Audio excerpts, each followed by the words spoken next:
Hello student, कैसे हो? आशा करता हूँ अच्छे होंगे, बेहतर होंगे। कैटो साइंस पर सभी शिक्षकों का तहे दिल से स्वागत है। हम बात कर रहे थे विद्युत रासायनिक विद्युत अपघट्य की। हम इनके बारे में जो विद्युत अपघट्य के नियम से संबंधित हम फेराडे के दो फर्स्ट और सेकंड लॉ पढ़े थे। उसके बाद में जो इसके अनुप्रयोग हम जानेंगे, क्योंकि जो भी हम लाइफ में काम करते हैं उसका प्रैक्टिकल अनुभव हमें होना चाहिए, क्योंकि हमने नियम जाने, इनके बारे में जाना, इनको क्या क्या प्रोसेस होती है। अब इसका अनुप्रयोग क्यों हम दैनिक जीवन में कहाँ करते हैं? जो विद्युत लेपन होता है, विद्युत लेपन क्या होता है? जैसे मान लो पॉलिश, जानते हो आप, आम भाषा में पॉलिश बोलते हैं। उस पॉलिश क्या होती है कि जैसे मान लो ये घड़ी है या पीतल की, इस पर चांदी की पॉलिश चढ़ा दी है, अलग पॉलिश चढ़ा दी।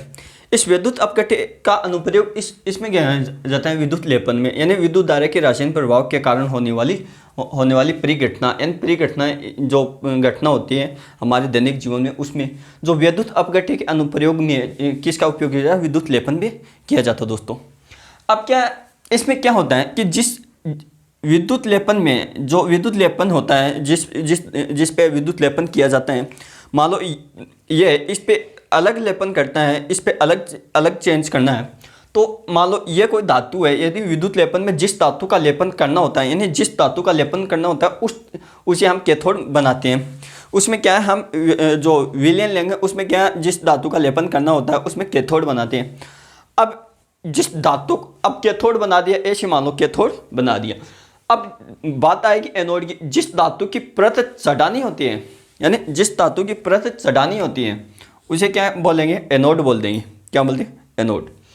अब क्या इसका जो फॉर एग्जांपल जो हम जानते हैं कि मान लो तांबे की कोई वस्तु, उस पर चांदी की परत चढ़ानी हो आप हमको, तो हम क्या जानेंगे कि जो सिल्वर नाइट्रेट लेंगे हम, सिल्वर नाइट्रेट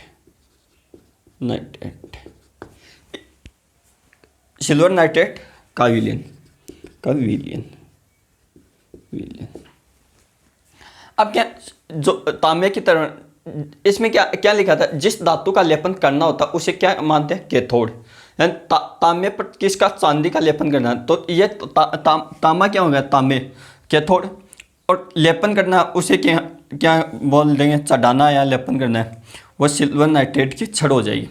अब जैसे सिल्वर नाइट्रेट का विलयन हम इसमें डालेंगे, तो जो सिल्वर नाइट्रेट के विद्युत अपघटन की प्रक्रिया के बाद में जो सिल्वर की छड़ बनेगी, वो एनोड का कार्य करेगी, जो विद्युत धारा प्रवाहित करने के कारण फिर अंत में क्या होगा? सिल्वर आयन, यानी सिल्वर आयन क्या तांबे पर जमा हो जाएंगे, यानी तांबे पर चढ़ जाएंगे। Thank you. ये था विद्युत लेपन, इसके बारे में हमने चर्चा की थी। जो विद्युत जो प्रभाव पड़ा हमने, उससे संबंधित हमने नियम पढ़ा कि जो पहला नियम था Z समानुपाती Q, उसके बाद में दूसरा ये था Z/Z2। ये थे फेराडे के नियम। फेराडे एक आवेश का सबसे बड़ा मात्रक जिसका मान इतने कूलम होता है, ये हमने जान लिया।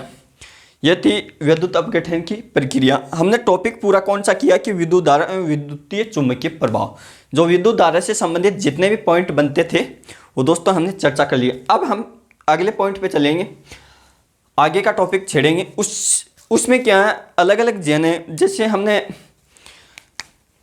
एसिड पढ़ा था, एसिड, ये एरियर शब्द से है, जिसका मतलब होता है खट्टा। यानी ये क्या, एक लैटिन भाषा के शब्द है, ऐसे हम जैसे हम टॉपिक जानेंगे। अब नया टॉपिक कल से शुरू करेंगे। Thank you, all the best. Class अच्छी लगी हो लाइक करें, शेयर करें। अभी तक जिस स्टूडेंट ने कैटो साइंस परिवार को सब्सक्राइब नहीं किया वो चैनल को सब्सक्राइब कर ले, ताकि उसको क्लास के नोटिफिकेशन मिल सके। Thank you, all the best.